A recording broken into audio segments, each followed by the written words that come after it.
And they're off. And Atlas pushed on right out of the gate, out to grab the lead. Up the inside for Zorfin, far outside Crafty Cow. Right at the fence is Kissin' Child. They're chasing Atlas, who's loose early. Farther back, it's Rewiring, who comes out racing in 5th. Combustible 6th. Hackberry 7th. Market Ice on the far outside in 8th by 9. And Silver Indy's been outrun early on. Down the backstretch, Atlas, 22 and 3/5 seconds, leads by 3 onto the far turn.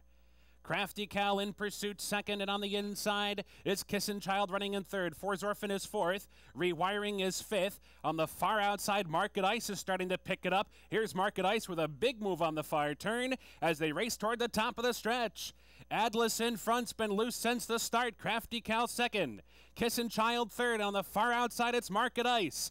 Off the turn into the stretch, Atlas has got a 2.5 length lead. Rewiring is on the march, and Market Ice on the far outside. Down to the final furlong, still Atlas in front. Rewiring trying to get by 2nd. It's Atlas holding on. Here's Rewiring surging late on the outside. Atlas and Rewiring. Here's the wire. Rewiring got it. Rewiring the winner over Atlas 2nd. Market Ice was 3rd, and Kissin' Child 4th.